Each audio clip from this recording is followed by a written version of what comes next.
Hello, everyone. I've had the opportunity to come to you in really difficult times, and I've had the opportunity to come to you in good times.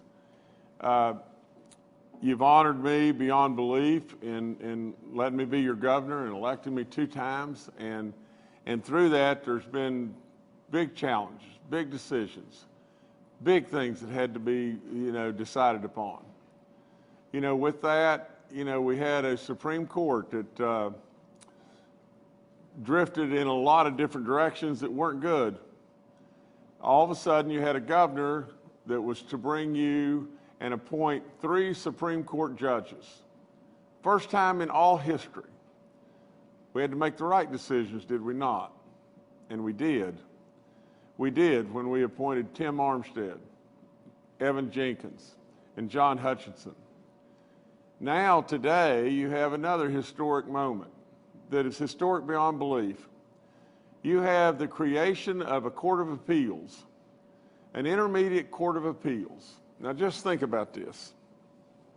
Throughout the different years that I've spoken to you in the state of the state, I've tried to champion judicial reform in West Virginia because we need this. We need so much to have the courts reflect the views of the West Virginia people more than anything. In 2019, I spoke to you about it in the State of the State. I think I did in 2020 as well. And I know in 2021 again. And through all that, and through time, slowly but surely, we finally got there. So today, through the help of the legislature, and I absolutely thank them so much because now we are passing, and now we have passed, and now we are appointing an intermediate Court of Appeals, an incredible, incredible step that reflects, like I said, the values of West Virginians, but it continues to make West Virginia more and more business friendly, more and more attractive to people that want to come to West Virginia, more in tune with what's going on all across our nation. We don't want to be like Washington, D.C. We don't want to be left, absolutely, the one puppy that doesn't get fed. We don't want that. We want goodness in West Virginia. And absolutely, this is another step along the way where we make those moves. Now, we got to make the right choices, do we not? I could not be any more proud of the choices that I've made through all the judgeships, but the only governor that's had to step up and make choices for the Supreme Court. And now, the only governor that is making 3 choices for the Intermediate Court of Appeals. Now, I want to read to you just a couple lines here. This intermediate court was paid for in part by eliminating over $1 million from the Workers' Comp Administration while at the same time increasing worker protections. I thank the legislature over and over for this landmark legislation.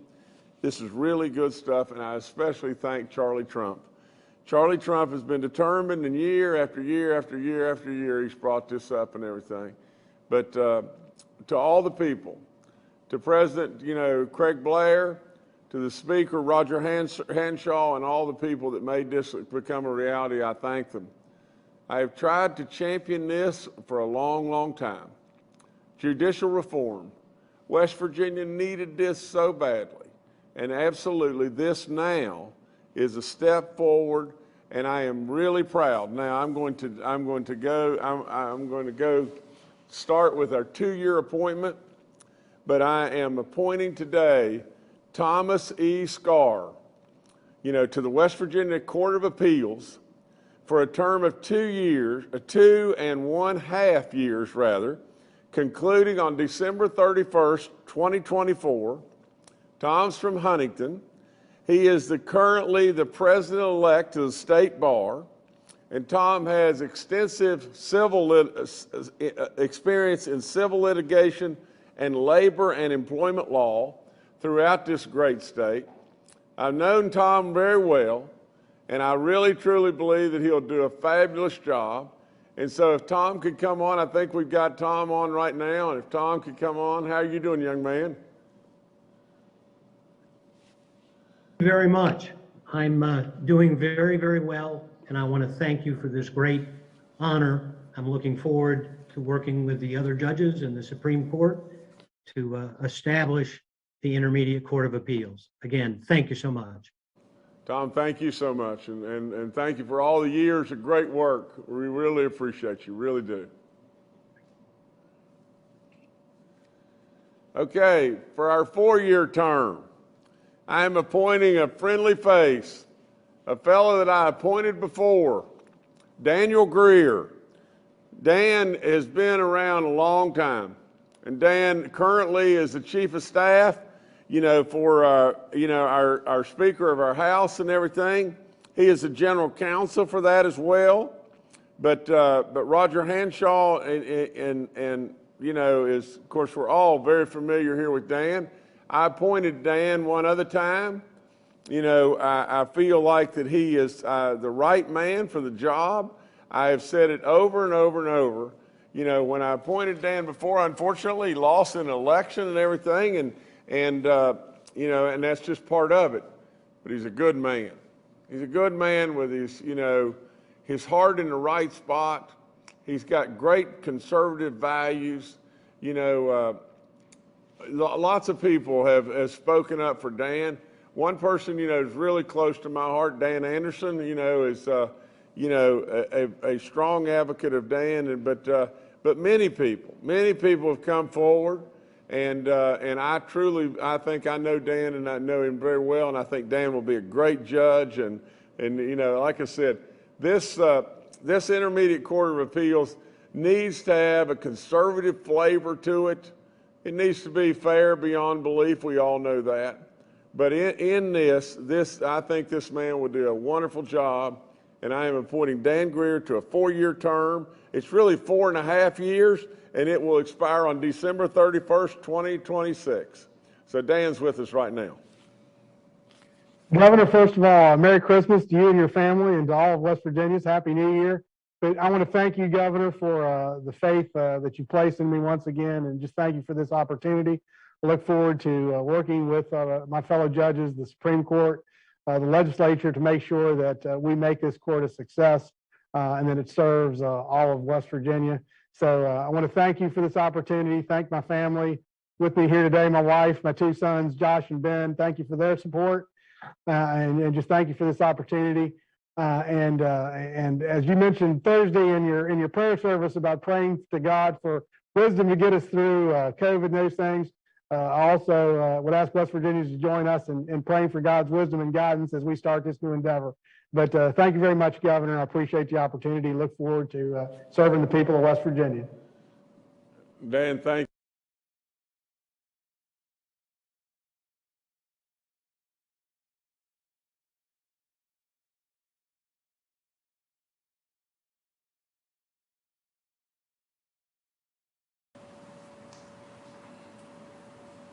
Okay, for the last but not least, our 6-year appointment, or 6.5-year appointment, that will go through till December 31st, 2028. I'm appointing Donald A. Nickerson. And Donald lives in Wheeling. He's a graduate of West Liberty University. I was there not long ago, an incredible school.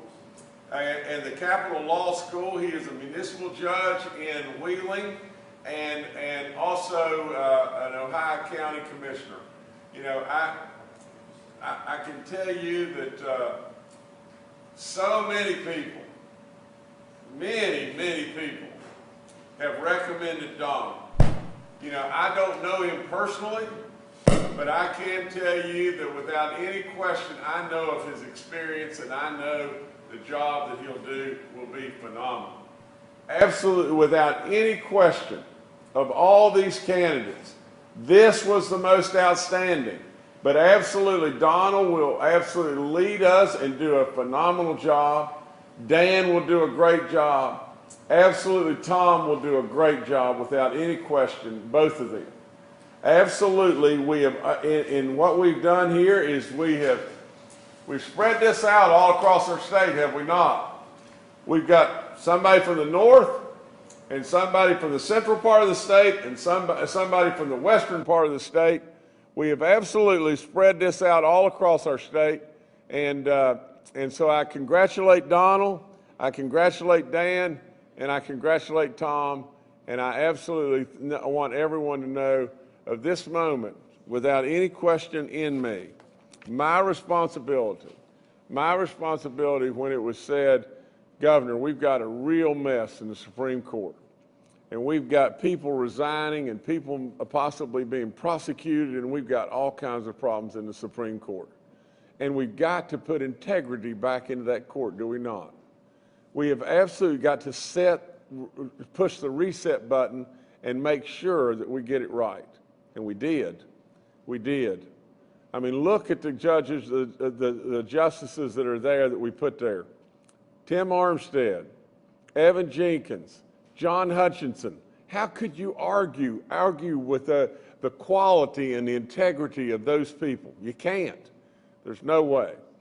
The same responsibility we have right now to make the right choices. Absolutely, it's one thing to have a historic moment when you're making these appointments, but you've got to get it right. I really believe with all in me, I've got it right. So with this, we'll bring Donald on right now and conclude this. Governor, thank you very much for making this appointment of me to it's an important, prestigious position in our judicial system. I'm flattered, I'm humbled by it, and I gratefully accept it. I pledge to work very hard with the other judges to make this court a success, and I pledge to always be professional and ethical the way I've been my whole career. But thank you very much for having that confidence in me. No, thank you, sir. Thank you for stepping up. And I know all of you will do great. I really, really appreciate it. I really do. So that's all I've got right now. An historic day in West Virginia without any question. But historic doesn't mean anything if you don't get it right. I'm really confident we got it right. So again, I thank Charlie Trump. I thank the legislature. I thank all those that put in the licks to make it happen. But, this has been a long road. When you start in 2019, talking about this in the state, back in 2020, again in 2021, and you finally get it across the finish line, yeah, I'm proud. I'm really, really, really proud. So big moment today in West Virginia. Thank you, everybody.